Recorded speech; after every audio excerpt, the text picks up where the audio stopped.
I'm going crazy self-isolating, and it's only been 10 days. But this guy, he was isolated for 520 days. Romain Charles. He can tell us how to stay sane and deal with cabin fever during the corona crisis. I mean, you're the perfect person to talk to, basically, about this topic. Thank you. It's true that my story becomes a bit more relevant right now. So many of us, including me here in Berlin, are in self-isolation due to the corona pandemic, or even in quarantine. How's everybody's self-isolation going? Right, I'm in quarantine for 14 days. What? Bored in the house, bored and I'm bored in the house, bored. I guess it doesn't seem that bad to most people yet, but being stuck inside for a long period of time can have serious consequences. People feel upset, hopeless, depressed. It's a situation almost all of us are new to. Except for this guy. He spent 520 days on lockdown with 5 other guys inside a mock spacecraft in Moscow.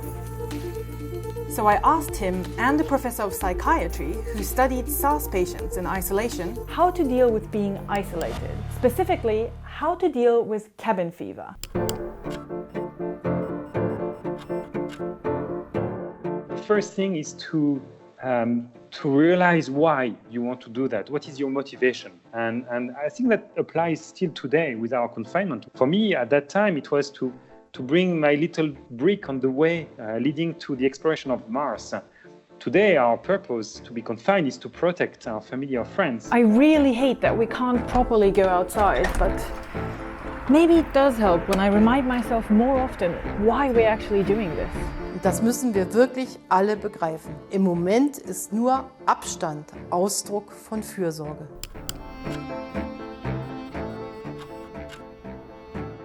Have things to do, even watching a movie, reading a book, but plan things during the whole day so that at the end of the day, you say, okay, I did all that and oh no, I still have that to do. So tomorrow I will do it. This way you live in the present. You don't look at the big picture. And being busy, you don't sit down and start to have dark thoughts. Cabin fever isn't a psychological disorder. To be honest, I didn't take it that seriously. But it turns out that its effects can have grave psychological consequences. Rima Styra researched the effects of isolation on patients who were quarantined during the SARS epidemic. And what we found was that there was a high percentage of people who had both PTSD and depression from having been in quarantine during the SARS episode. They feel there's a lack of control. They often have difficulty sleeping. So you have to keep yourself busy. It's a great time to learn new skills, start new hobbies, take a course, start an initiative that you've always wanted to do that you didn't have time to do. Keep in touch with your close ones. That's really important. Keep in touch with family and friends by using technology. They will provide you a tremendous amount of support.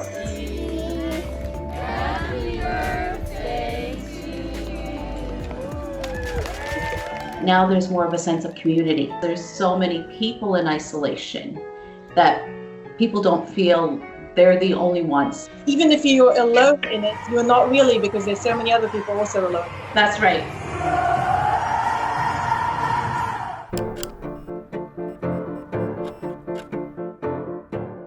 We had 8 hours of work, 8 hours of free time, and 8 hours of sleep. We all created our own little routines that were working. I think it was important to have those routines to structure each day. So you have something that you know you're going to do every single day. And routine helps in calming one's fears and anxieties.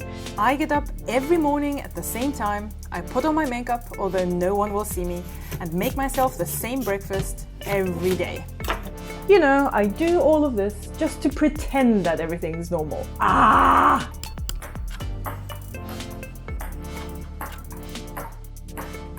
Those routines, after some time, would become monotonous. So we had to kind of break this monotony from time to time by making a day different from others.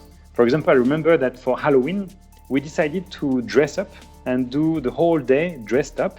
And in the evening, we would watch some horror movies together, just because it was Halloween and to make it different. Breaking this monotony gives some energy to continue on for the mission, but for the confinement too.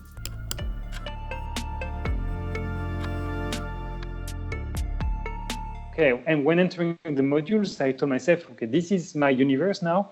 Everything I cannot do right now, I will just do it in a year and a half. And that can still be the case today for the people confined.